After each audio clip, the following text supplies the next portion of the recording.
Čestní přítomní, lubi laureáča, lubi členové kuratoria Metačišinského a členové záložbové rady, čestná státna ministerka Klepsch, po záložacích zinkách Jana Bauer-Nagela Nach den einleitenden musikalischen Grüßen habe ich jetzt die Ehre, Sie zu begrüßen im Namen der Stiftung für das sorbische Volk zur diesjährigen Verleihung des Cieszynski-Preises hier in Schmochtitz.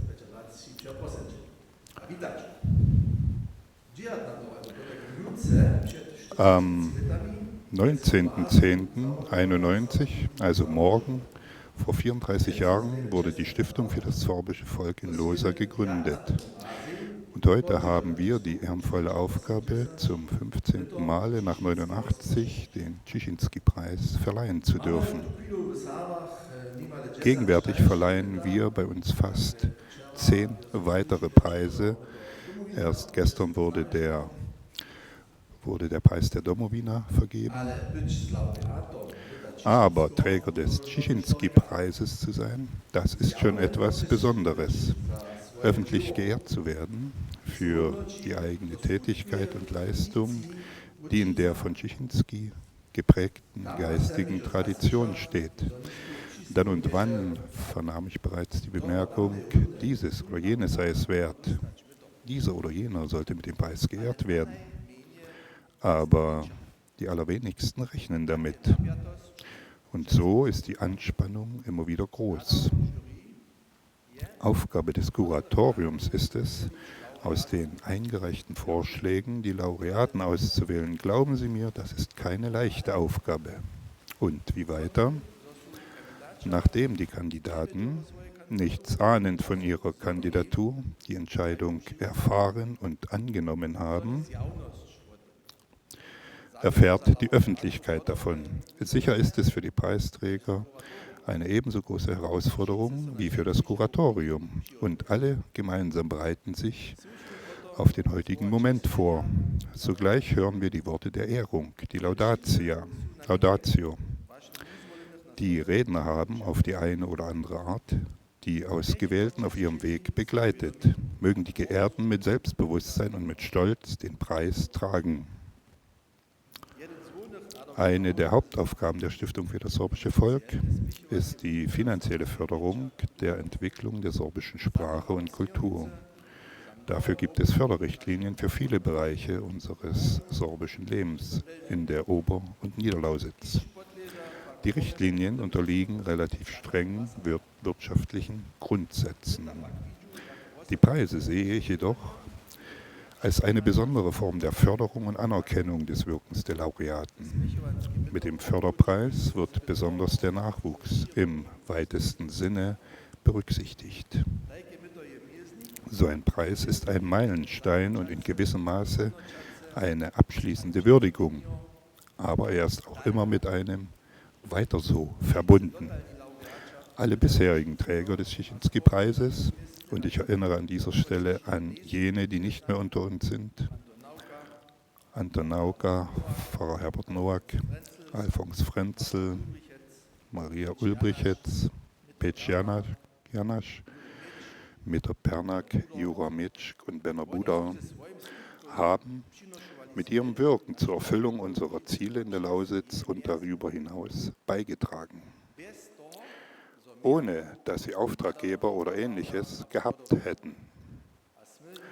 Und wir sind ihnen mit der Preisverleihung im Geiste Cieszynskis auf besondere Weise dankbar. Ins Hirn eingebrannt haben sich mir Cieszynskis Zeilen einer Glosse.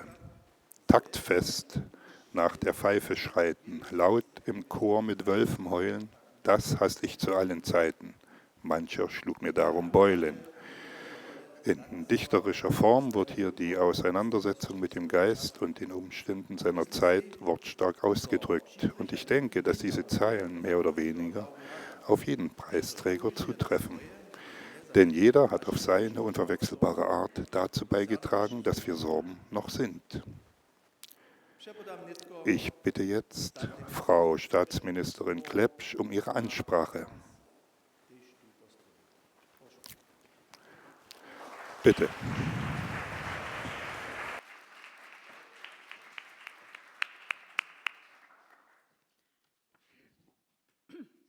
Sehr geehrter Herr Buda, sehr geehrter Herr Kurwa, liebe Stiftungsmitglieder, sehr geehrter Herr Wetzlich, sehr geehrter Herr Nitscher, sehr geehrter stellvertretender Landrat Herr Nowotny, liebe Gäste. Ja, in der Tat, es ist mir eine große Freude, es ist mir aber auch eine große Ehre, heute bei der Preisverleihung zum Dzerzhinsky-Preis hier im Bildungsgut Schmochtitz mit dabei sein zu dürfen. Eine Sorbin erzählte mir, dass sie immer wieder die Erfahrung machen würde, dass ihre sorbische Identität nochmals an Bedeutung gewinnt, je weiter sie sich aus ihrer Heimat entfernt. Während es hier in der Oberlausitz selbstverständlich ist, selbst sorbisch zu sein, sorbische Freunde, Familienangehörige oder Nachbarn zu haben, gilt man einige 100 Kilometer weiter schon als Sensation. Die Sorbin, von der ich gerade spreche, ist Franziska Brech. Sie ist Geschäftsbereichsleiterin in meinem Haus und wurde in diesem Jahr, im April 2025, zur Beauftragten der Staatsregierung für Angelegenheiten der Sorben ernannt. Ich freue mich wirklich sehr, dass der Freistaat das Sorbenthema damit auf eine ganz neue politische Ebene geholt hat.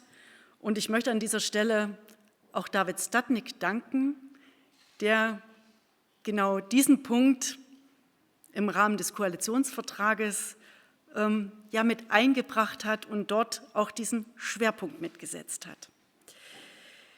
Schließlich ist das sorbische Volk seit über 1000 Jahren hier in Sachsen zu Hause. Das zeigt sich nicht zuletzt an den vielen sorbischen Orts- und Familiennamen, die einem in der Region immer wieder begegnen.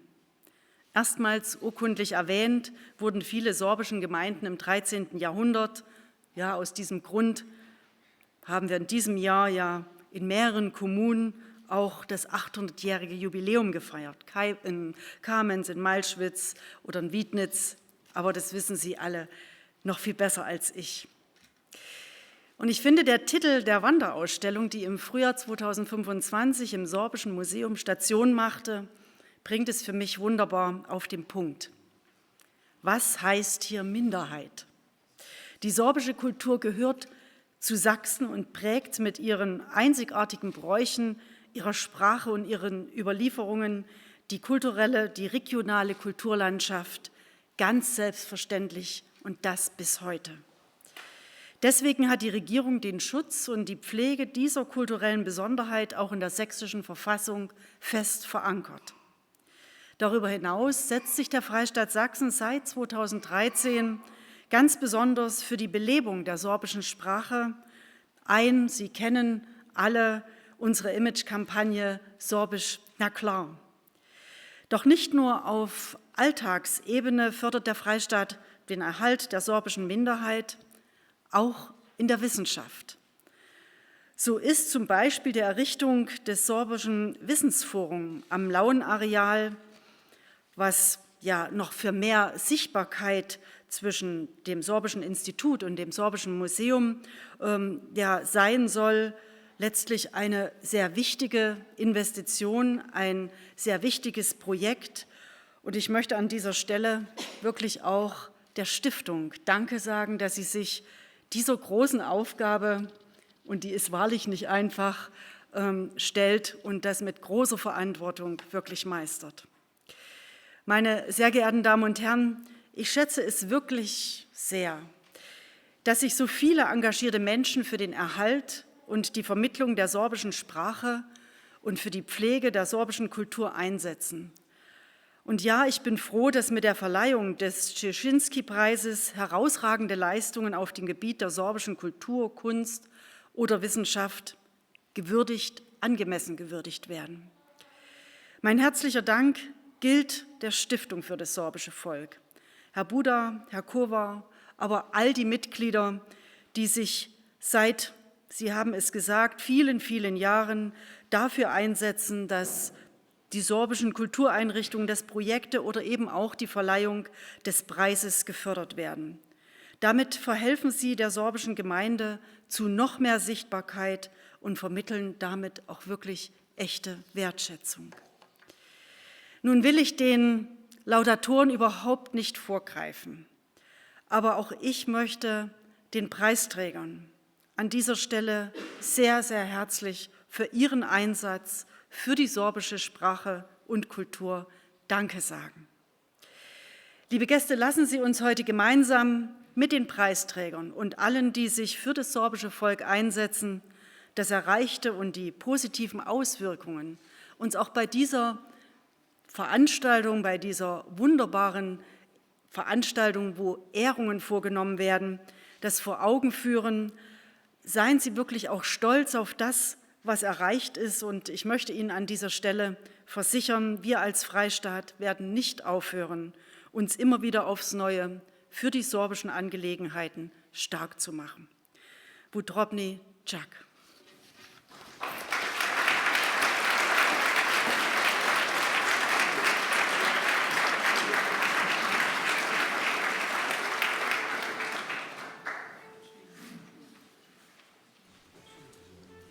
Nazyma. Lubka Lilia, moja sonina, młodzieńca mnie wokoszujesz, mужа z lusztom zawiedujesz, starcej sözy romadzisz, moda breza Janżel Piston. Lubka Lilia, moja zrudoba, smiertna hora polałaza, debedżęca ksebi kaza, serbski lud mój bezpiesnie, zubi żywie wopomniecze. Lubka Lilia, budzisz zrudnisza? Z byskom wupyszisz przed kojny, stwoba Boża templo wojny. Nichtun sowiac nie modli, komu spywasz żelny kirlusz? Lubka Lilia, moja nadzieja, sztu miał bezstarostnie kwalić, gdyż nam świat so rozespalić. Piesin moja, pozbien so, wietrzyc holce tebe čerja.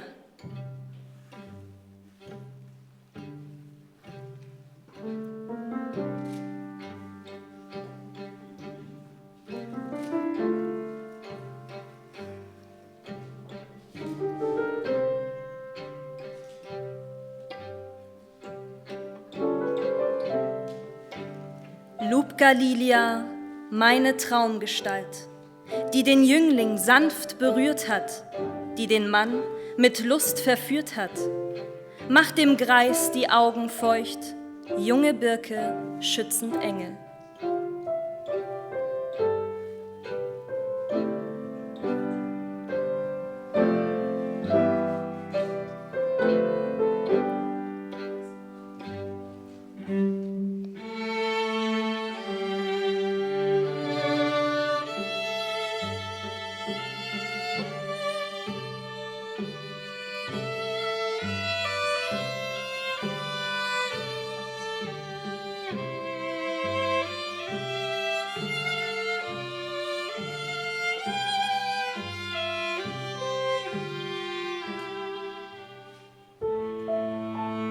Lubka Lilia, meiner Trauer Bild, hinter loser Grabgeläuter, ruft zu dir zurück dich heute, du mein Volk, denn ohne Lied wird Erinnerung sich verlieren.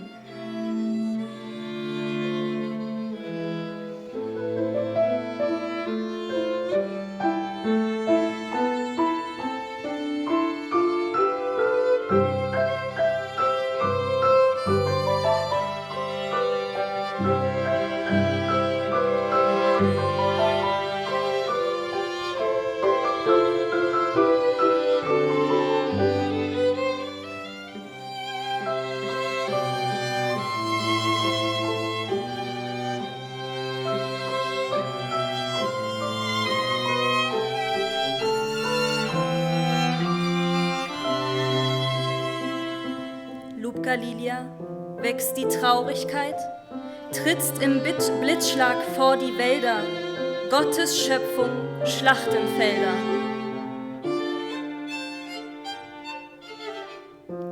Niemand mag noch beten hier. Wem singst du nun Klagelieder?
Meiner Hoffnung Lied.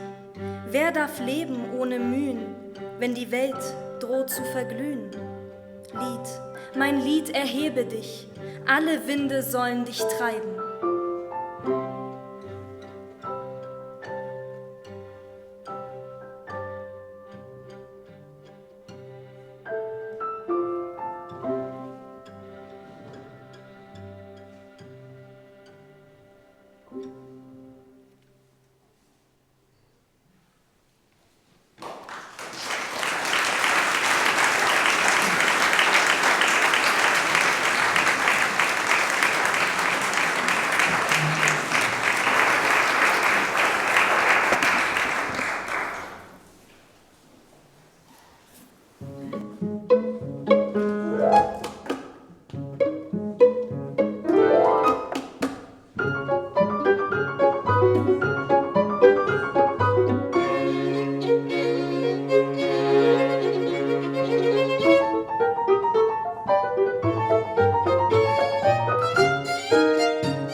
Mit Feuer für dich zu begeistern.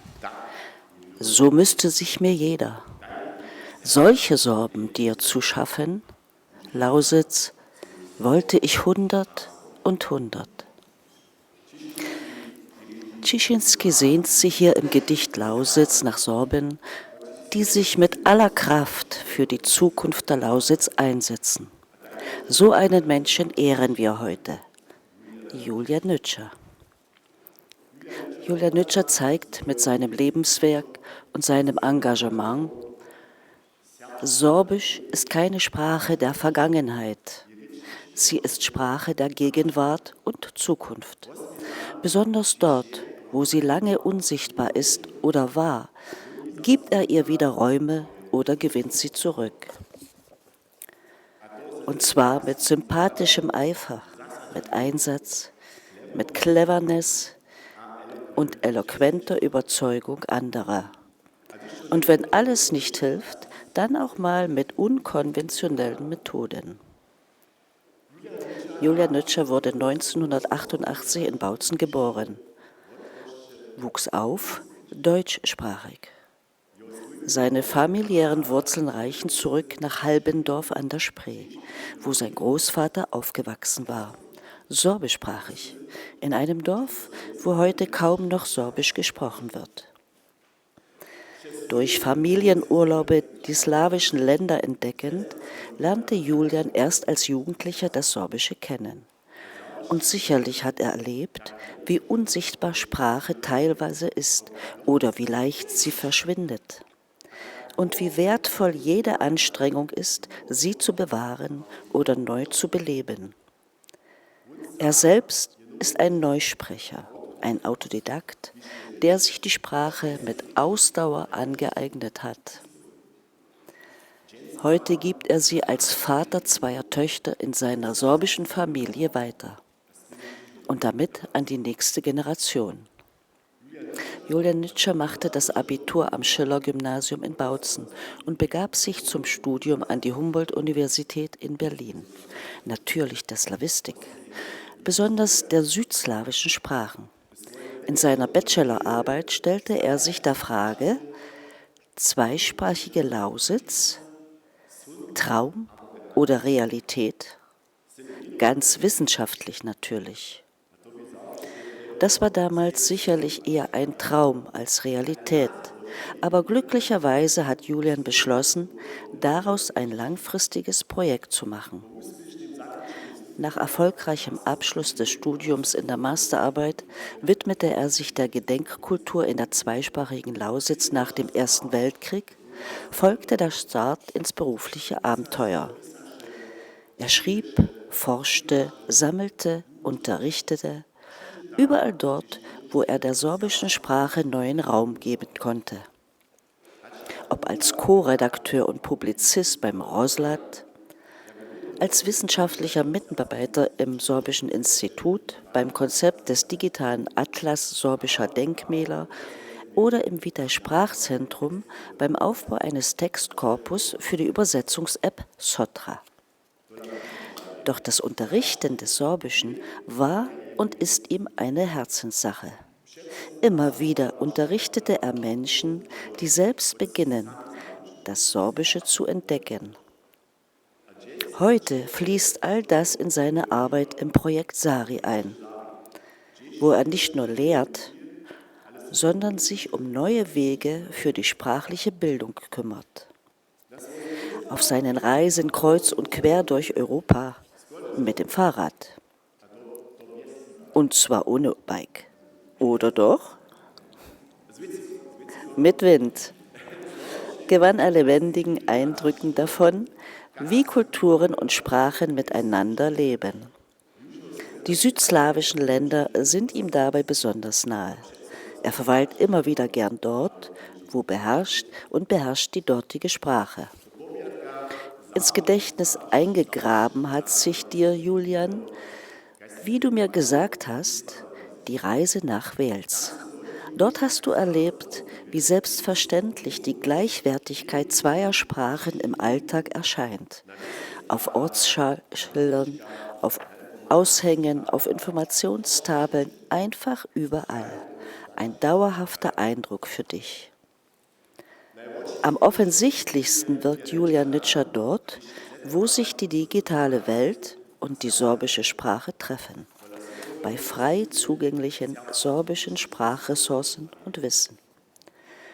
Schon als Jugendlicher schrieb er Beiträge für Wikipedia und ist seit Beginn der sorbischen Wikipedia im Jahr 2006 dabei und seit 2010 ihre treibende Kraft. Mehr als 1000 Artikel und unzählige Bilder hat er inzwischen geschaffen. Und das möchte ich betonen. Mit der sorbischen Wikipedia entstand die erste frei zugängliche Enzyklopädie in sorbischer Sprache, ein digitaler Wissensspeicher, welcher zu einem wertvollen Textkorpus wurde. Grundlage für viele weitere Anwendungen in der digitalen Welt. Das sieht man vielleicht nicht auf den ersten Blick, aber gerade diese freien Daten haben die sorbische Sprache sichtbar gemacht. Auf großen Plattformen, in Suchmaschinen, in der digitalen Welt überhaupt. Und Julian hat nicht nur Sorbisch geschrieben, sondern über die Sorben. Er hat in der deutschsprachigen Wikipedia die sorbischen Farben verankert, mit Ortsnamen, Biografien, Zahlen von Arno Schmucka und Beschriftungen im Wikimedia Commons. Damit ist das Sorbische dort angekommen, wohin es auch gehört. Und unübersehbar ist dein Wirken, lieber Julian, bei OpenStreetMap.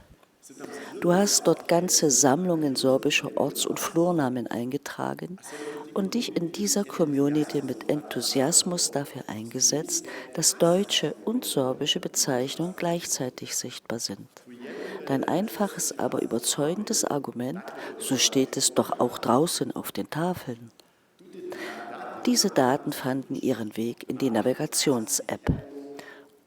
Und plötzlich war die Zweisprachigkeit auch auf dem Smartphone oder im Auto eine Tatsache. Und nicht nur dort. Selbst gedruckte Informationstafeln im Namen der sorbischen Gebiete, die auf OpenStreetMap-Material basieren, zeigen zweisprachige Karten.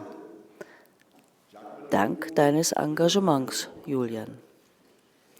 So wurde aus der digitalen Präsenz eine ganz reale, analoge Sichtbarkeit. Und plötzlich stand die Frage oder das Argument im Raum, wenn die digitalen Karten selbstverständlich zweisprachig sind, warum nicht auch unsere Verkehrs- oder Informationstafeln? Ist die Gleichwertigkeit des Sorbischen gegeben oder die gleiche Größe? Und du bist, lieber Julian, als sorbischer digitaler Botschafter, Diplomat unterwegs, oft im Hintergrund, im Kontakt mit politischen und fachlichen Akteuren. Und du hast dafür gesorgt, dass sich digitale Sichtbarkeit auch analog auswirkt. Für zweisprachige Tafeln, für gleich große Inschriften und für mehr Bewusstsein in der Öffentlichkeit. Auch mit den Trägern großer Plattformen oder sozialer Netzwerke warst du im Gespräch und warst ein richtiger Pionier.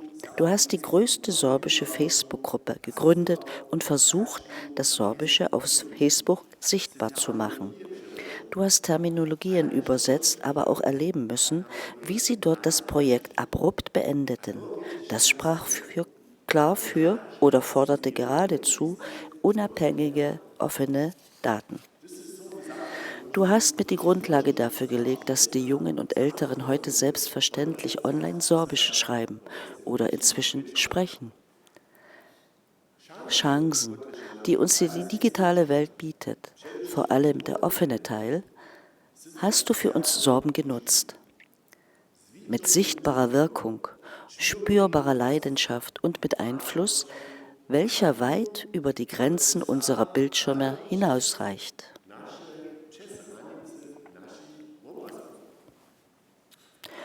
Und du bist der beste Beweis, lieber Julian, wie eng die digitale und die analoge Welt heute zusammengehören.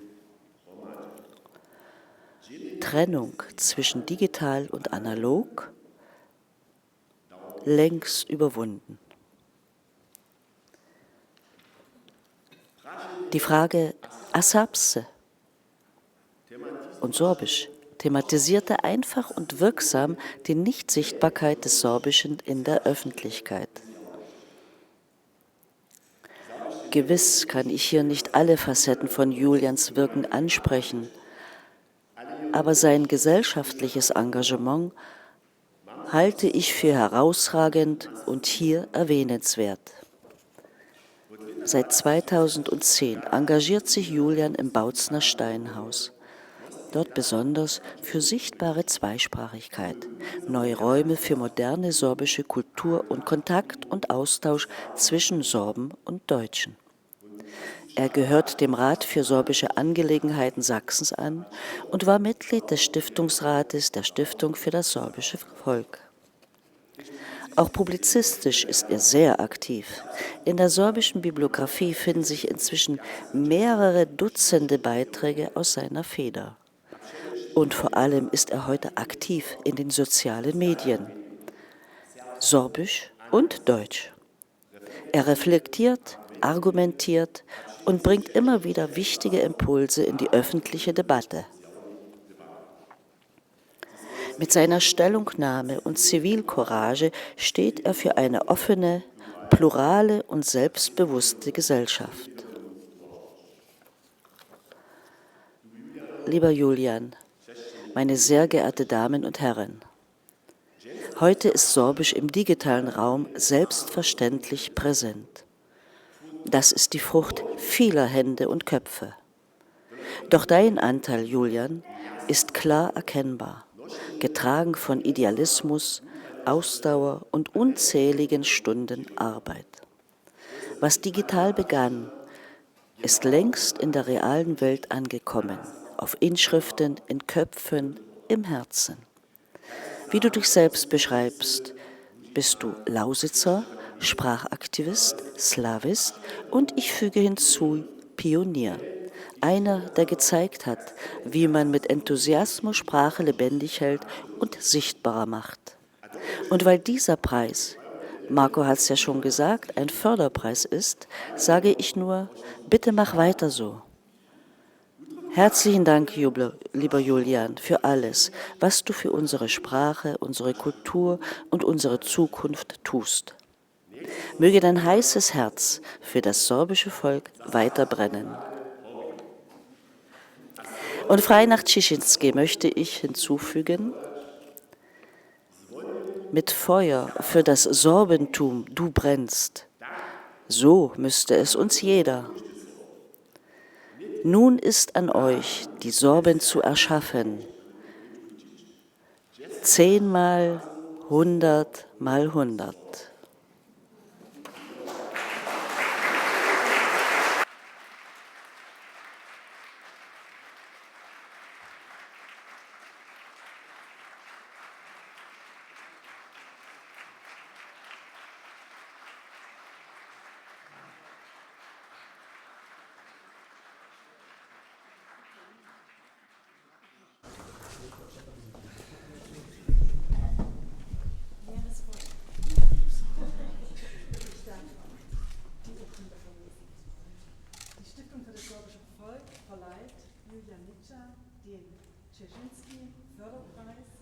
Für seine besonderen Verdienste bei der Etablierung der sorbischen Sprache und der Vermittlung von Wissen über die Sorben in den digitalen Medien.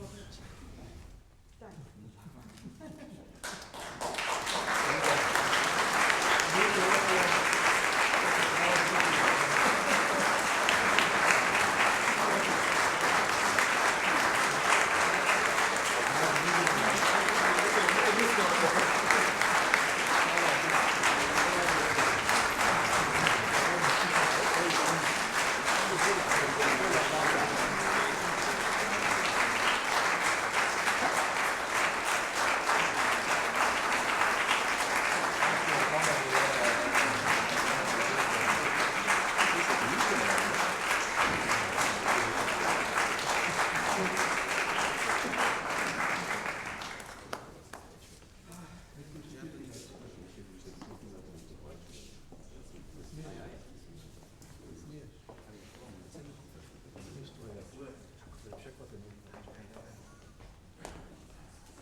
Ja, es ist merkwürdig, alles so komprimiert sich anzuhören. Erstmal vielen Dank wieder.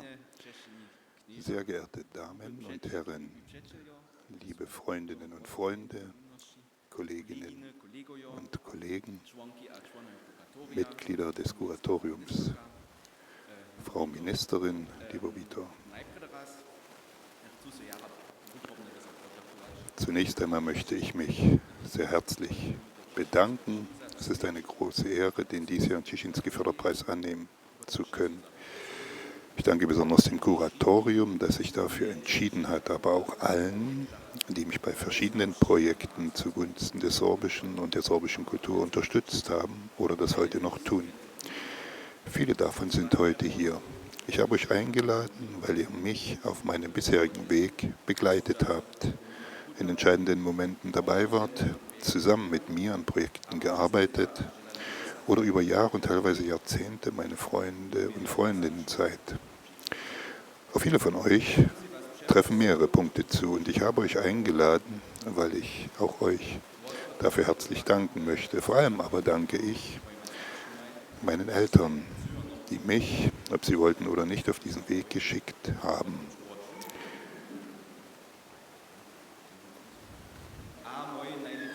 Und meiner besten Freundin, Frau und Mutter meiner Kinder, alles Lenker in Personalunion. Vielen Dank für eure Unterstützung. Abgesehen, dass ich mich persönlich über die heutige Ehrung freue, erfreut mich auch die damit verbundene inhaltliche Ausrichtung. Wir leben in einer Zeit, in der die sogenannte künstliche Intelligenz inzwischen omnipräsent ist. Obwohl die großen Sprachmodelle, die hinter solchen Anwendungen stehen, weder intelligent noch künstlich im eigentlichen Sinne des Wortes sind, weil sie nichts mit Kunst zu tun haben, werden sie zunehmend dafür verwendet, Antworten auf mehr oder weniger komplizierte Fragen zu finden. Inzwischen werden die von der KI generierten Ergebnisse sogar als erstes bei einer einfachen Google-Suche angezeigt. Als Sorben haben wir seit neuestem dank KI und automatischer Übersetzung einen sorbischen Chatbot namens Agatha. Ich möchte hier, um nicht in allzu ernste antimoderne Kritik zu verfallen, gerne kurz über meine Erfahrungen mit Agatha berichten. Diese haben weniger mit dem speziellen Angebot zu tun, welches aus didaktischer Perspektive besonders für Lernende großartig finde, sondern eher im allgemeinen Charakter mit der sogenannten KI, wie ihr wahrscheinlich schon wusstet. Gerade in der Laudatio erfahren habt, habe ich nie eine sorbische Schule besucht. Deshalb, und weil man in den nicht-sorbischen Schulen dieses Landes bis heute kaum etwas über die Sorben erfährt und die sorbische Kultur, gehöre ich zu der winzigen Minderheit im sorbischen Volk, die sich nie mit dem Namensgeber des heutigen Preises auseinandersetzen, seine Gedichte auswendig lernen oder rezitieren oder das Museum in Panschwitz besuchen musste. Natürlich weiß ich einiges über Czisinski, unter anderem auch aus seinem Eintrag in der sorbischen Wikipedia, den ich teilweise selbst geschrieben habe. Ich mache das übrigens auch, damit ich mir nicht alles merken muss über ein bestimmtes Thema, aber habe ich dort nichts gefunden. Ich meine, etwas über seine Biografie, über die Familie Jakub Barths. Natürlich nicht über seinen Vater Micha oder seine Mutter Maria. Kurzum, hatte Jakub Barth Kinder? Ihr lacht vielleicht über diese Frage, weil er bekanntlich Czisinski katholischer Priester war, da habt ihr aber noch nicht mit Tante Agatha geplaudert. Mit vollem Selbstbewusstsein, die so typisch ist für die generative KI, die wir kennen, sagte sie mir, ja, natürlich, Czisinski hatte Kinder. Und zwar an dieser Stelle verweise ich noch einmal ausdrücklich darauf, dass ich nur Tante Agatha zitiere, mit Maria Kubasch, der ersten sorbischen Lehrerin, abgesehen von großen Altersunterschied. Maria Kubasch war 19, als Czisinski starb, fragte ich Agatha etwas verwundert, wie das möglich sei, schließlich war Czisinski ja Pfarrer. Ja, natürlich, antwortete Agatha, aber, und das überraschte mich als Nachkommende evangelischer Sorben und Deutscher besonders positiv, eben evangelischer Pfarrer. Nach dieser vergessenen Tatsache über Czisinski sucht man in der sorbischen Literatur sowie der sorbischen Wikipedia vergeblich. Ich könnte hier noch einige weitere solcher Geschichten erzählen. So habe ich mich zum Beispiel gefragt, wofür mir eigentlich heute der Preis verliehen wird. Spoiler, unter anderem für meine Gedichte. Aber aus Zeitgründen müssen wir direkt mit dem Fazit fortfahren. Die sogenannte KI kennt keine Wahrheit. Sie weiß nicht, was richtig ist und was falsch. Da ist sie grundsätzlich unfähig, Wissen zu vermitteln. Gerade dafür aber setzen wir sie heute zunehmend ein. Die eigentliche Aufgabe großer Sprachmodelle ist es, wohlklingende Sätze zu formulieren, die uns gefallen. Deshalb sind sie nützlich, zum Beispiel auf dem Gebiet der automatischen Übersetzung. Ob diese schön formulierten Antworten aber auch faktisch richtig sind, das ist für die KI völlig irrelevant. Gerade heute aber sind Fakten wichtig im Kampf gegen Unwahrheiten, die sich immer schneller verbreiten. An dieser Stelle darf ich sogar Papst Leo zitieren, der wiederum neulich Hannah Arendt zitiert hat. Der ideale Untergebene des totalitären Systems ist kein überzeugter Nazi oder engagierter Kommunist, sondern ein Mensch, für den der Unterschied zwischen Fakt und Fiktion, zwischen wahr und falsch, nicht mehr existiert. Solche Leute gibt es, zumindest nach meinem Empfinden, immer mehr. Fakten über den Klimawandel, der unsere Zivilisation bedroht, über den russischen Krieg in der Ukraine, über Migration oder Krankheit, werden zunehmend in Frage gestellt oder als Meinungen dargestellt, denen man zustimmen kann oder auch nicht. Das Weltklima oder der Viruskrankheit ist es egal, ob man daran glaubt oder nicht. Vielleicht erinnert ihr euch noch an jene Stimmen, die vor 10 oder 15 Jahren davor gewarnt haben, Wikipedia als Quelle zu nutzen. Natürlich ist Wikipedia wie jede Enzyklopädie keine Quelle. Sie ermöglicht bestenfalls Zugang zu weiteren Informationen und zuverlässigen Quellen und erleichtert die Suche nach einer Antwort. Diesen Auftrag hat sie schon damals relativ zuverlässig erfüllt und macht es heute umso mehr. Irgendwie haben wir uns aber alle daran gewöhnt, dass wir ihren Texten nicht ohne weiteres vertrauen dürfen, was natürlich im Sinne der Medienkompetenz für jede Quelle gilt, ob Papier oder digital.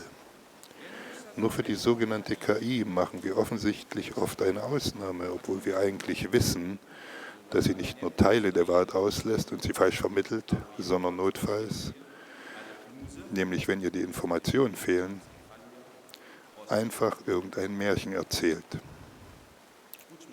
Seien wir ehrlich, große Sprachmodelle stehen meistens unter der Kontrolle irgendeines amerikanischen oder chinesischen Großkonzerns. Die sind maximal intransparent und wir haben keine Ahnung, auf welchem Weg sie zu ihren Ergebnissen gekommen sind und welche Quellen sie nutzen. Wir wissen nicht, welche Algorithmen sie verwendet und auf welche Fragen in eine bestimmte Richtung zu antworten. Wikipedia, OpenStreetMap und weitere offene und freie Produkte sind das reine Gegenteil dessen, weshalb sie in verschiedenen Diktaturen auch verboten sind.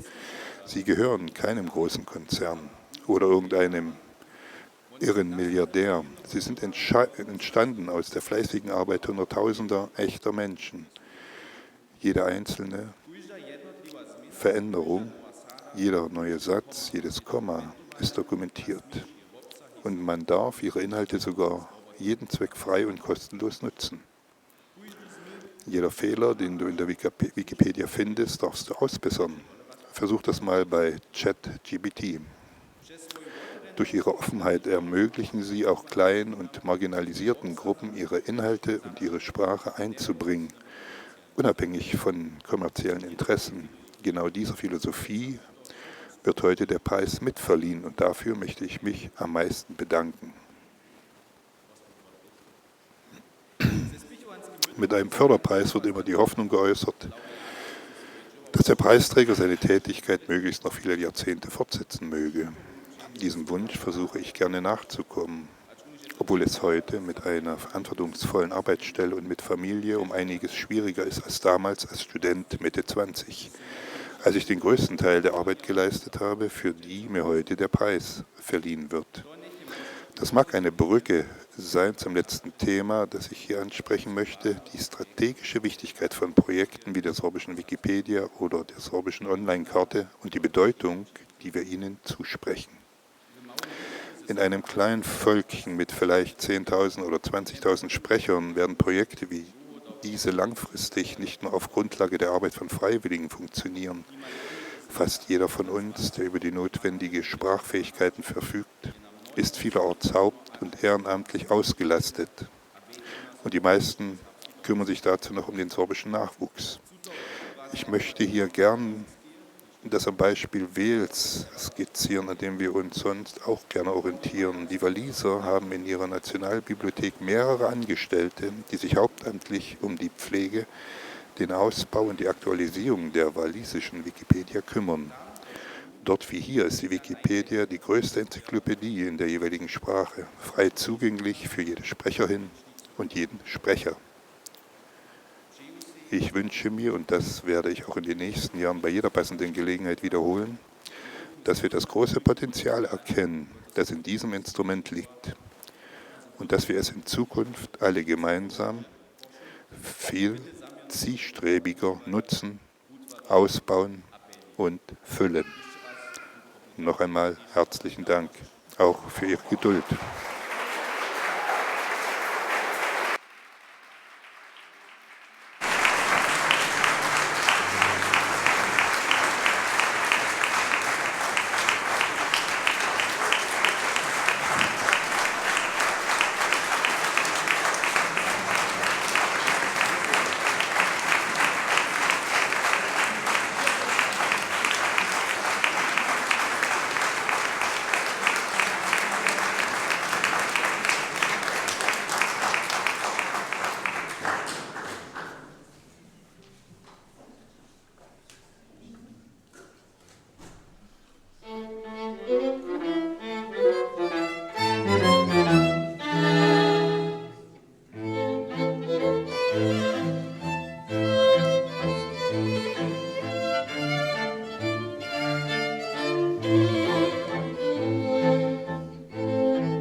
Lorenz Ostereier malen.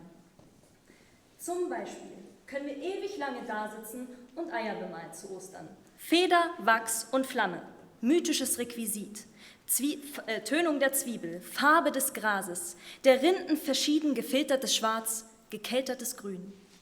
Wir zaubern, behende in Händen, wendet das Urei elementar, punktieren mit Impulsen den Eiäquator, ketten die Serien der Wolfzahnreihen meridional. Blendende Kompassnadeln, am magischen Kraftfeld gerichtet, hin zu den Blickpolen, wo die Rosetten der Sonnen uns zweisam verstrahlen unter den Augen. Verzaubert vom Mysterium der federführend Zeichnenden, der Ackerbauer ahnen Myriaden.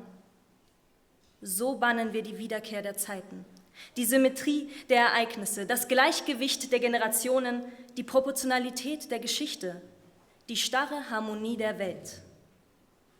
Die Wölfe sollen nicht kommen, die Sonnen sollen scheinen und tun das einzig Vernünftige. Wir hauen ihn auf zu Ostern, diesen steinzeitlichen Dämonenkult-Fetisch, entkleiden ihn seiner schönen Schale und verdauen den Inhalt. Nun geschieht die erstaunliche Verwandlung. Es kommt zur Auferstehung des Eis. Ungestümer pickt uns das Herz gegen die Rippen. In unseren Hälsern hockt ein lockerer Hahnenschrei. Fröhlicher brechen wir aus den Eierschalen hinter den Ohren. Wir brechen aus in das berühmte Ostergelächter. Sehen wir nicht aus wie aus dem Ei gepellt? Wir, der einzig göttliche Hahnentritt. Am Sonnendotter, raketenschnäblich schon, zerhacken wir die Schalen des Himmels. Menschheit kriecht aus dem Ei.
na cuszcyna, szkoda zo nimam.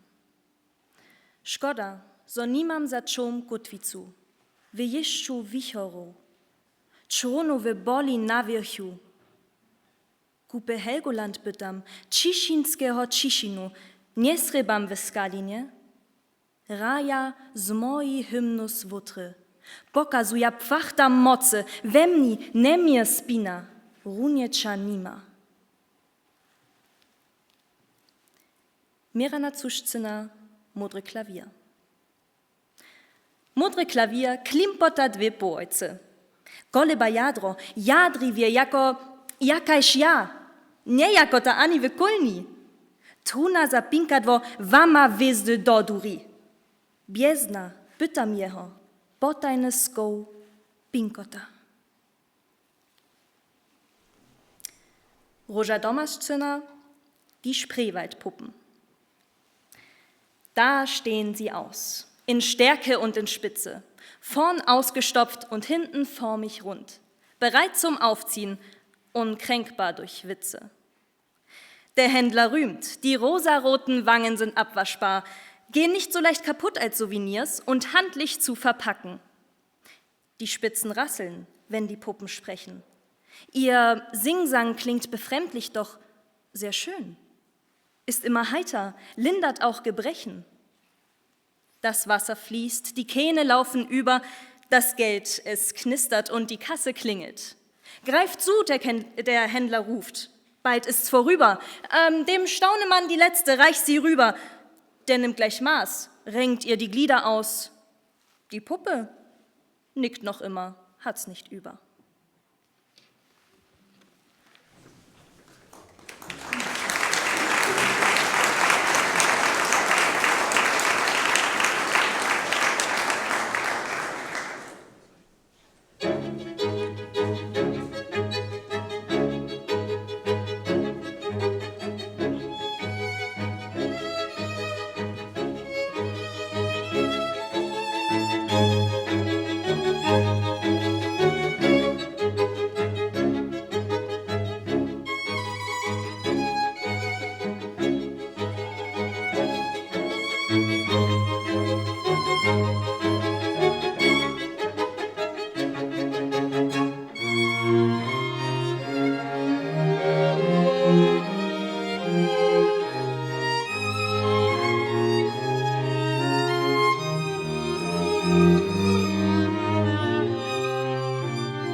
Wie bringe ich sorbische Verse unters Volk?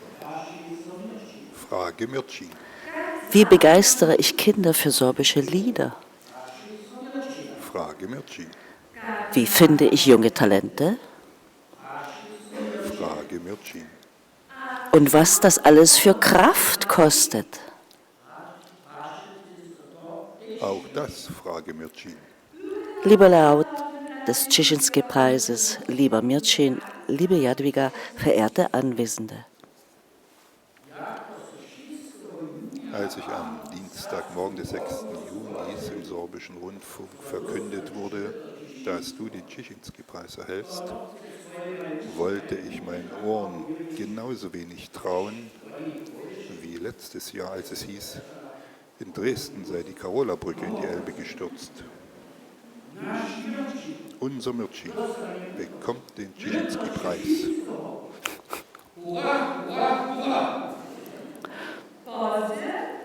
Spät, doch nicht zu spät, oder sagen wir besser, endlich. Endlich sind die engen Mauern der Preisvergabe gefallen. Schließlich wird eine Persönlichkeit geehrt, die nicht nur für Ruhm gewirkt hat, sondern aus inniger, herzlicher Liebe zu musizieren. Wie jemand, der beim Singen das Fenster weit öffnet, damit auch die Nachbarn was davon haben. Nicht für den Applaus, sondern einfach, weil es so schön ist. Ja, liebe Leute, endlich. Heute feiert die ganze Gästeschar, der Laureat und seine Jadwiga, sowie das kleine Schneeflöckchen, die Snezhika. Und all die Freunde und Verwandten, die Unbekannten und Bekannten, Autoren sowie Interpreten, auch Musiker und Musikanten. Schulen, Gastwirtschaften, Pfarrer und Wirtschafterinnen, Chöre und Ensemblekünstler. Mitglieder der Brigade gar und viele Gruppen allemal, die Kinder und der Kommissar, Schummlerbrumm und Dromedar. Ob Gäste hier, ob kosmisch fern, ob sie zu Hause am Radio wären, sie alle freuen sich ausgelassen, dass heute die Mäuse nicht zu fassen, Auf Tisch und Stuhl im Tanz sich drehen, dass sogar Bobak aus dem Keller schaut, seinen Augen er nicht traut. wir bitten bereits hier alle um Verzeihung, sollten wir jemanden vergessen haben zu nennen. Egal, ob er aus irgendeiner großen Stadt ist oder aus einem kleinen Dorf. Lieber Mürtschin, in 3 Wochen gehen die Kinder in unseren Dörfern wieder von Haus zu Haus. Zum Martinzing. Aber wir beide wünschen dir bereits heute schon viel Glück und fragen höflich, wie die Kinder bei Martinzing, nach der großen Schüssel mit den vielen Leckereien. Die Leckereien gibt es später. Jetzt verteilen wir hier erstmal Worte wie Bonbons, um das Schaffen des Czichynski-Preisträgers Mircin Wetzlich zu würdigen.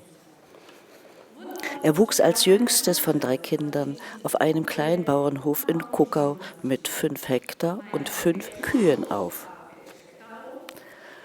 Früh schon lernte er von Mutter und Vater, einem Steinbrucharbeiter, auch nach der Schule mit anzupacken. Ihr Motto lautet: Singe, bete und arbeite. Musik gehört zum Alltag wie das Brot. Das Klavierspiel erlernte er im Panschwitzer Kloster. Seinen ersten Auftritt hat er mit 13 Jahren. Nach dem Abitur und dem Wehrdienst koordiniert er Kulturprojekte im Gemeindeverband, ist Redakteur der Nova Doba, spielt in der Gruppe Taifun und seit 1989 professionell in der Band Oberland. 3 Jahre später kehrte er doch zum Journalismus zurück zu Sapske Novine, bis er sich schließlich 2020 in den Ruhestand begibt, nicht jedoch in den musikalischen Ruhestand. Sehr geehrte Gäste, lieber Mürtschin, eigentlich müssten wir als Laudatorin hier aus deinem Buch Träumen ist doch keine Sünde vorlesen. Das aber würde zu lange dauern. Ich schlage daher vor, dass es jeder allein zu Hause liest. Bitte kaufen Sie das Buch und falls es vergriffen sein sollte, wäre halt eine 2. Auflage zu planen.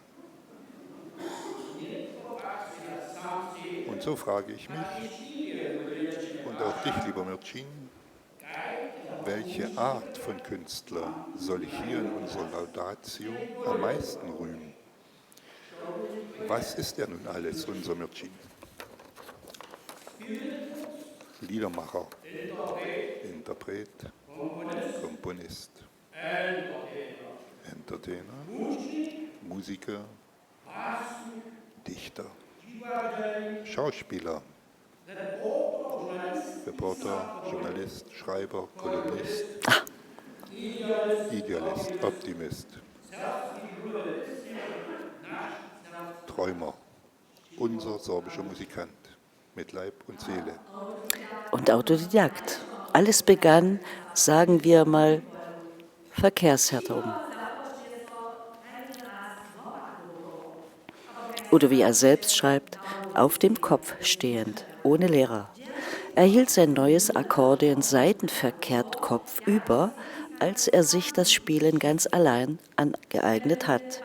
Die Melodien aber spielt er gleich, wie es sich gehört, von vorn. Sie stehen nicht auf dem Kopf, sondern on top. Sehr geehrte Anwesende, wie der Name Korla August Kotzer für unsere beliebten Oratorien aus den Jahreszeiten steht, so steht der Name Mircin Wetzlich für Unterhaltungs- und Popmusik. Nur gut, dass sich Mircin Wetzlich mit Volksliedern und Kompositionen anderer nicht zufrieden gab. In seinen Erinnerungen gesteht er, plötzlich kribbelte es im Bauch. Und ich ergänze, es juckte in den Fingern und im Kopf verschmolzen einzelne Töne zur Melodie. Der Lehrer Juri Bittner hatte den Anstoß gegeben. Der Musiker Benno Nekela tat es ihm gleich und der Rundfunkredakteur Helmut Richter lieferte schließlich den ersten Text Frei sein. Und schon öffnete sich der Deckel der schöpferischen Quelle. Martin Wetzlich komponiert sich seither die Freiheit der eigenen musikalischen Entwicklung. Musik verbindet Menschen, obwohl sie unterschiedliche Sprachen sprechen. Und so baute Mircin Wetzlich mit seinen Konzerten musikalische Brücken aus der sorbischen in die deutsche Welt, zum deutschsprachigen Publikum. Sei es auf der Landesausstellung in Panschwitz oder in Drachhausen oder in Bautzen. Er gewann deutsche Interpreten und Produzenten für sorbischsprachige Aufnahmen. Als Beispiele seien genannt Ralf Bumibosi, Malte Rogatzky und Johannes Gerstengabe. Und in seinem Geburtsort fand Martin Wetzlich zugleich Menschen, die ihm textlich unter die Arme griffen, wie Gerald Liebsch. Lieber Mircin, du förderst zugleich das Krieschaffen unserer anderen, von Madlena Stitzena, Bianca Wenzena, Jeva Maria Czornakec, Juri Koch, Werner Mischgang, Benno Buda und Rehor Nauka. Und zwar indem du entsprechende Texte abverlangst. Und im Paternoster des Domowiner Verlages suchst du nach jungen Autoren, damit sie mit deiner Hilfe ein größeres Publikum bekommen.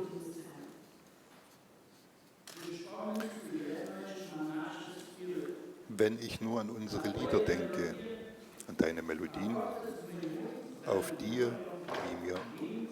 wir mit Benno Buda Silbe für Silbe, Wort für Wort, auf Rhythmus und Reim achtend, Texte gesetzt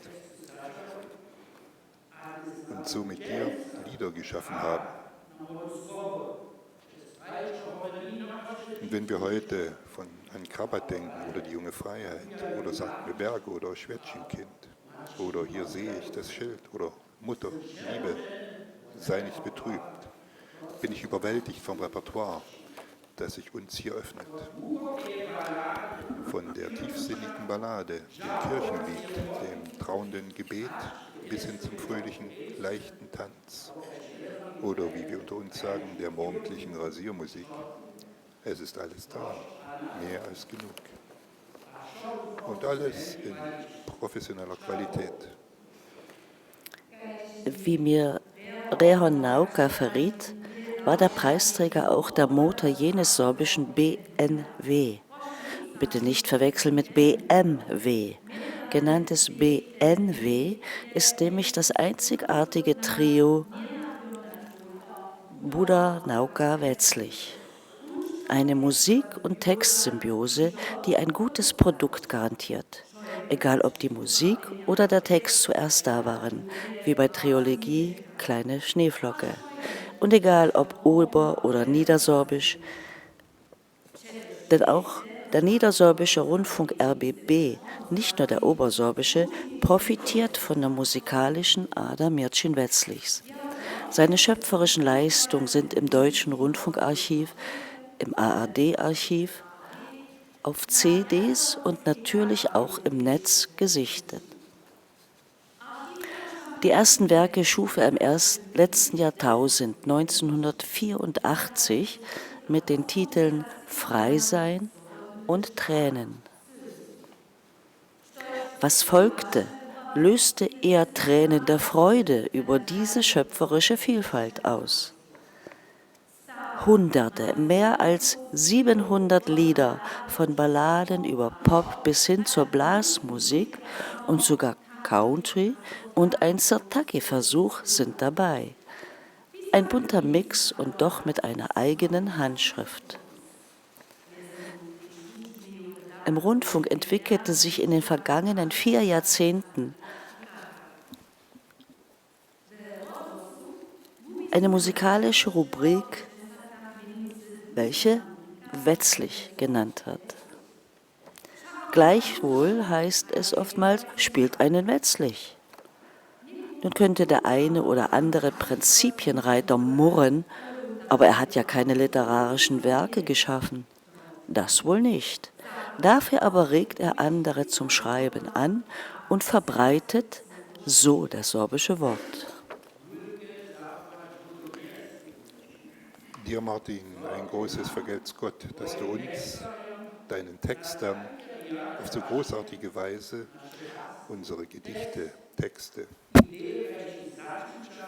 Vorstellungen, Ideen und Gefühle und Gedanken des Lebens in die Öffentlichkeit trägst und im Volk durch Tonträger, Radio und Live-Auftritte verbreitest. So sind und bleiben sie zugänglich und immer wieder präsent und ruhen nicht etwa gänzlich vergessen in irgendeinem verstaubten Bücherregal. Durch dein Schaffen hast du nicht nur dich selbst promotet, nein, du hast viele weiteren Interpreten unter Kindern und Jugendlichen und Erwachsenen gesucht, ausgewählt und gefunden, mit ihnen geprobt, sie ausgebildet, sie auf die eigenen Beine gestellt und letztlich auf die Bühne gebracht. Und einige fanden sogar ihren musikalischen beruflichen Weg durch dich, wie zum Beispiel Monika Klesetz und Uta Schwedjic. Mit jeder Gesangsgruppe von Kindern und Jugendlichen, ob zum Beispiel die Bobria oder die Mischki, die Schoen, das sorbische Jugendoktett oder Schumla Brum, hast du der jungen Generation Liebe und Stolz zum sorbischen Wort und Lied auf einfache und natürliche Art in die Seele gesungen und so eingeprägt, dass sie beides mit Begeisterung und Freude pflegen und weitergeben. All das ohne offiziellen Auftrag irgendeiner Institution. All das aus eigenem Antrieb. Du hast zwar nicht Pädagogik studiert, dennoch bist du erfolgreich als Lehrer tätig. Du hast zwar keinen Abschluss als Veranstaltungsmanager, dennoch organisierst du Konzerte, die ausverkauft sind. Du bist kein Millionär und hast keine Sponsoren. Dennoch steckst du alle deine Kräfte und dein Geld in den musikalischen Nachwuchs. Du bist der Talentscout unter den Sorben, mit wachen Sinnen unterwegs, aufmerksam in den Schulen lauschend, ob sich da nicht eine besondere Stimme verbirgt. In diesem Zusammenhang möchte ich, lieber Mircin, und das sei mir hier erlaubt, deine Gattin Jadwiga hervorheben. Du der Künstler und sie die Managerin. Als Duo habt ihr alles Notwendige hinter, unter und vor der Bühne geregelt und und damit die große Bühne für die Mischki, die Bobria und weitere Interpreten in der Lausitz ermöglicht. Euer Haus veränderte sich zur künstlerischen Mini-Agentur. Jadwiga, du hast das alles vorbereitet, bist gefahren, hast alle Ohrfeigen abgefangen, hast getröstet und anderes mehr, nur damit auf der Bühne alles funktioniert und es allen vor und hinter der Bühne gefällt. Singspiel und Oratorien. Mit ihnen schenkt unser Preisträger sorbischen Kindern und Jugendlichen moderne Werke in ihrer Sprache. Ein echter Glücksfall für unsere Kultur. Vielleicht wundern Sie sich, warum ich über Oratorien im Plural spreche, obwohl bisher nur 2, Windmühle und Zeiten, sowie der Burgwall entstanden sind. Die Antwort ist einfach. Das 3. Oratorium wird schon geboren. Nächstes Jahr dürfen wir uns auf das großartige Wasser freuen mit Texten von Róža Domascena. Für Mädchen Wetzlich gehören Religiosität und Nationalität zusammen. Wie Topf und Deckel. Kein Wunder also, dass er sich auch sorbischen Schulen widmet. Seit 2000 entstanden zahlreiche religiöse Lieder für und mit den Kindern. Und als Krönung gibt es sogar die CD Das Gott geweihte Jahr. Vom ersten Ton bis zum großen Auftritt. Das Ehepaar Wetzlich hatte alles fest im Griff. Und auch heute geht die Arbeit mit Kindern weiter, obwohl es durch die Zweisprachigkeit manchmal ziemlich heikel war. Aber wo ein Wille ist, ist auch ein Weg. Und bei Wetzlichs sowieso. Lieber Mircin, sehr geehrte Gäste, wir kommen jetzt gleich zum Ende. Einen Gedanken möchte ich aber doch noch kurz loswerden. Jeden Mittwochnachmittag um 3 heult auf meiner Terrasse mein Hund mit der hässlich brüllenden Sirene um die Wette. Und das erinnert mich immer an unser Lied. Entweder mit den Wölfen heulen oder seinen eigenen Weg treu weitergehen. Wölfe gibt es derzeit viele in unserem Land, besonders in unserer Lausitz. Solche und solche. Und siehe, plötzlich sind unsere Lieder aktueller denn je. Im Text heißt es weiter, nicht mit dem Wolf heulen, sondern gehen. Und du bist deinen Weg gegangen, bist ganz einfach auf manchmal sehr steinigen, unebenen und wirren Pfaden deinen geraden Weg des Musizierens gegangen. Und das mit großem Erfolg, wie die Beliebtheit deiner Musik anschaulich beweist. Zu Hause von der Kommode über die Säle der Gaststätten, auf fast alle Bühnen unserer zweisprachigen Lausitz, bis ins Prager Parlament zum damaligen tschechischen Präsidenten Miloš Zeman. Das ist aller Ehren wert, mein Herr Künstler. Weiter im Text. Die Familie Wetzlich aus Kuckau hatte meinem Ort auch den Hofnamen Mužikec gegeben. So nannten sie damals unseren heutigen Preisträger Mužikec Mircin aus Kuckau. Ich aber sage euch, das ist der Musikus Mircin Kukoski. Der in der Nachbarschaft des Hauses des Dichters Jakub Bartschinski wohnt. Bartschinski hat klare und poetische Worte hinterlassen. Wetzlich Kukoski, wunderschöne Melodien. Lieber Laureat, bleib weiterhin musikalisch kreativ, dem sorbischen Rundfunk eine verlässliche Quelle und der Jugend ein Vorbild. Und geb's Gott, dass du auch nächstes Jahr bei Maibaumwerfen in Kuckau die Wiese rockst. Und wenn das Akkordeon mal wieder streikt, singst du eben einfach ohne. Hier nun mein letzter Hinweis. Lieber Mürtchen, folgender Ablauf für heute Abend auf den Heimweg. Als erstes gibt das Preisgeld Jadwiga. Zweitens, steck dir die Nadel an deinen neuen Wrack. Stell dich zu Hause vor deinen großen Spiegel, schaue freundlich drein und mach ein Foto. Zu guter Letzt, hänge den Wrack samt Orden ordentlich in den Schrank. Kremple die Ärmel hoch und ab Montag heißt es wieder An die Arbeit. an die Arbeit. Auf weitere schöpferische Jahrzehnte und herzliche Gratulation.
Das war wie im Film.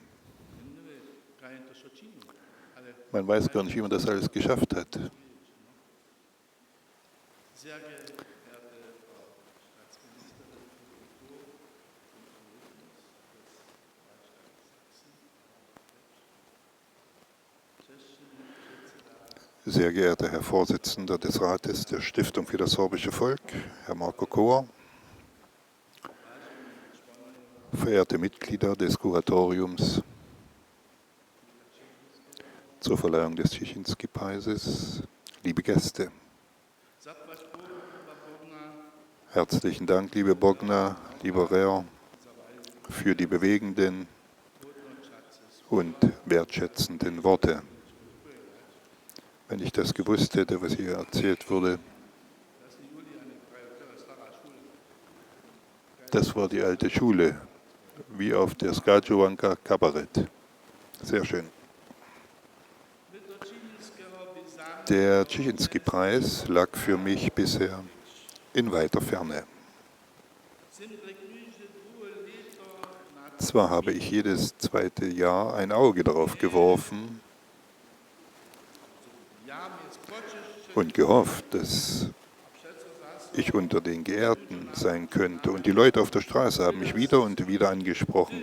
Wann bist du denn endlich an der Reihe? Doch konnte ich mir nicht im geringsten vorstellen, dass das, was mir in die Wiege gelegt und mit auf den Weg gegeben wurde, solch eine Würdigung mit dem bedeutenden und höchsten sorbischen Staatspreis erfahren sollte. Hatte ich doch immer schon die große Ehre und das Glück, unter Leuten zu singen, zu musizieren und sie auf meine Art zu unterhalten. Ich, ein sorbischer Musikant. Nun stehe ich hier vor Ihnen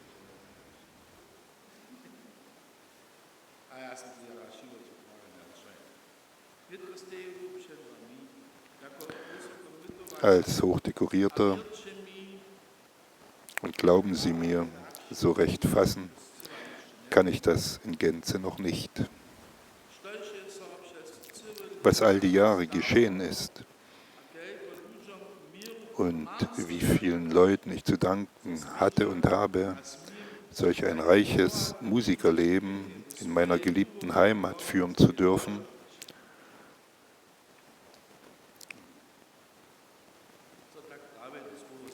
lässt sich nicht so recht in Worte fassen.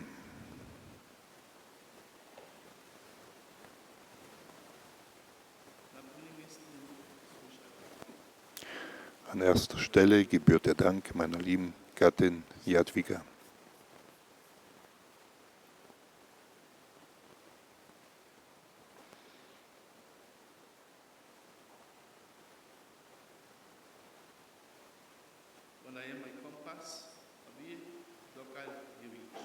Sie ist mein Kompass und weiß, welche Richtung ich einschlagen sollte. Dabei hatte sie jahrelang schwere Krankheit durchzustehen.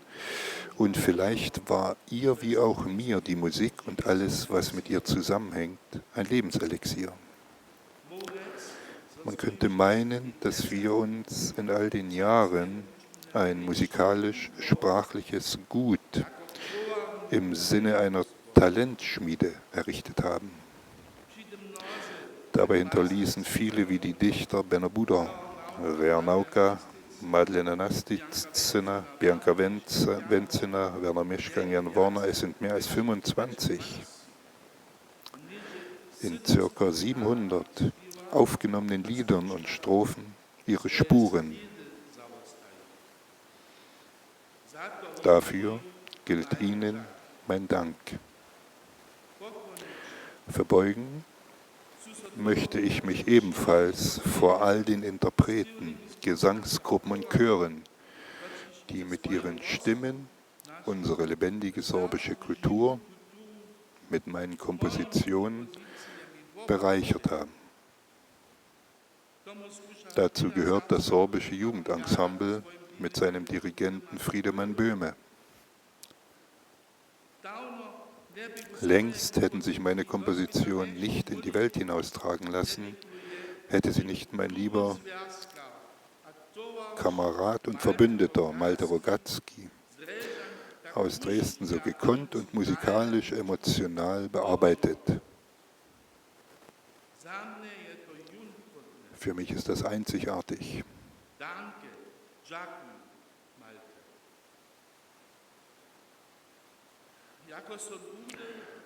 Als ich auf meinem musikalischen Weg mitunter ins Straucheln geriet und mir keinen rechten Weg wusste, stand mir als Wegbereiter Maciej Bulang zur Seite.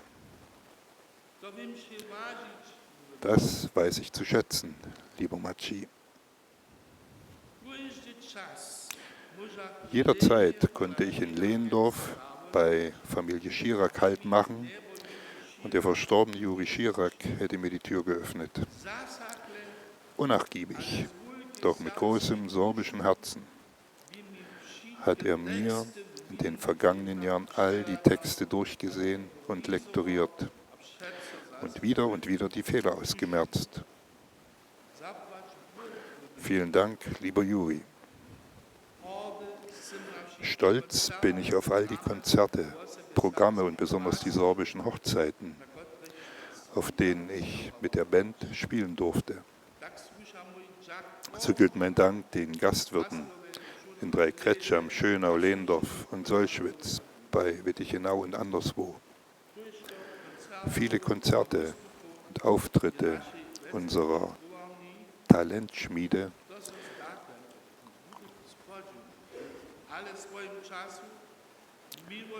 hat das christlich-soziale Bildungswerk Miltitz ermöglicht. Und ins Ausland hat uns der vormalige Nebelschützer Bürgermeister Tomasz Czornak mitgenommen. Auch das verdient meinen Dank. Ich könnte natürlich noch viele nennen. Was wäre mein Leben ohne Lieder und Musik, die aus einer mir unbekannten schöpferischen Quelle sprudelten?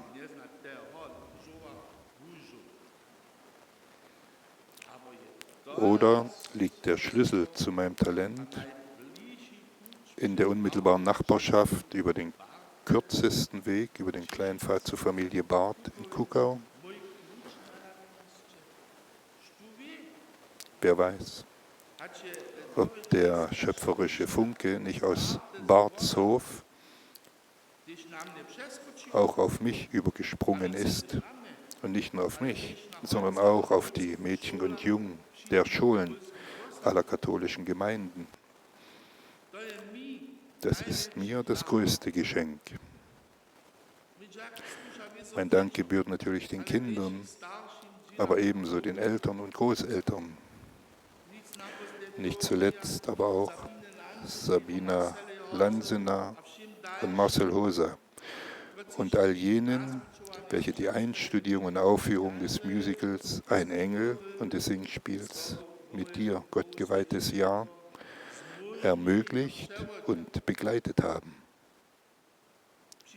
Bei dieser Gelegenheit der Czeschinski-Preisverleihung ist es nur recht und billig, sich im Namen der Liebhaber meiner Lieder bei den Rundfunksendern MDR und RBB für die Aufnahmen herzlich zu bedanken.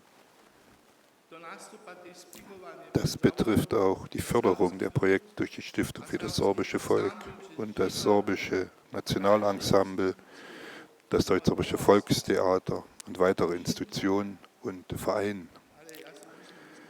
Ihnen allen mein Dank. Und wir haben immer gemeinsam Freude daran. Das ist das Wichtigste. Nun stehe ich hier als Träger des Czeschinski-Preises. Welch eine Ehre. Den Kindern und Jugendlichen sage ich, singt und musiziert, dass es bis in den Himmel klingt. So wie ich einst, als ich in Ostroh sang, Väter, ich rufe euch, und man mir von oben einen kräftigen Schauer schickte, aber nur auf mich. Ja, unsere Väter wussten, schwere Zeiten auch für uns Sorben durchzustehen. Und so sollten auch wir keine Angst haben. Im Gegenteil, meine Vision war und ist, dass wir uns für den Erhalt unseres wertvollen und reichen Sprach- und Liedgutes begeistern. Das wünsche ich mir auch von künftigen Generationen, dass sie sich nicht vom Zeitgeist blenden lassen. Am Schluss meines dritten Oratoriums, Großartiges Wasser, dessen Uraufführung mit dem sorbischen Jugendensemble für 2027 vorgesehen ist, heißt es in den Worten der Autorin Ruža Domašcina: Die alte, neue Landschaft wird anders sein. Anders. Gänzlich anders. Ohne den Menschen oder mit dem Menschen. Ohne oder. In meinem Jahre 2022 rausgegebenen Buch Träumen ist doch keine Sünde schreibe ich: Nichts aus der Vergangenheit ist verloren gegangen, im Gegenteil. Meine Seele gehört der Musik und dem sorbischen Wort. Die slawischen Wurzeln wachsen weiter und suchen ihren Weg. Ich höre noch den Lehrer Juri Bittner, mach weiter so. Dein Talent ist ein großes Geschenk. Diese Worte sind mir mit der Verleihung des Czeschinski-Preises ein weiterer Ansporn. Und den jungen sorbischen Musikern, Sängern, Autoren und vielen anderen möchte ich mit den Worten Jakub Bartschichinski sagen, fliegt mit der Zeit. Und hinzufügen möchte ich gern den Rat des slowakischen Choreografen Juraj Kubanka,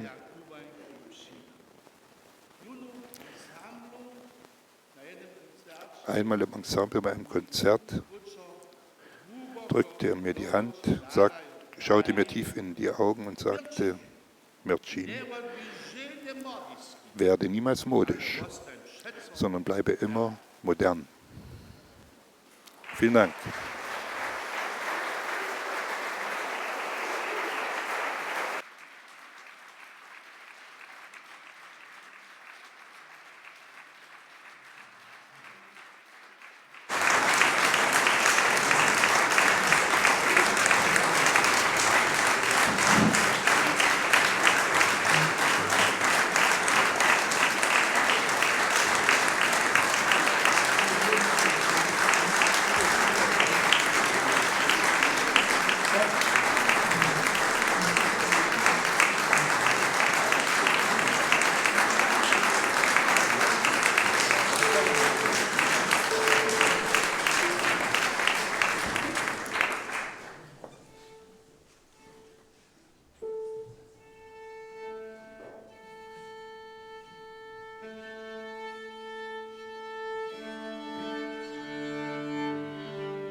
utrobny Jack, umil pod navodom Liane Bertokoveje.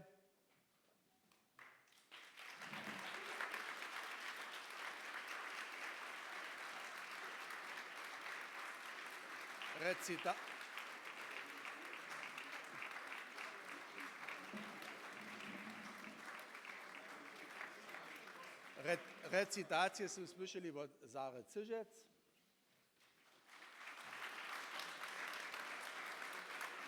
A zarał je nam Mercurius Quartet z Drežan. Dziękuję.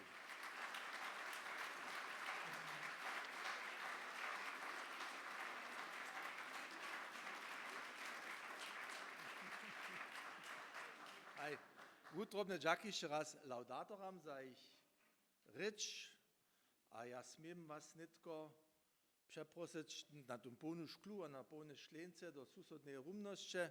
Dziękowano zarady założby, když to przygotował. Michaela Moszova to czyniła nitko już też 15 razy.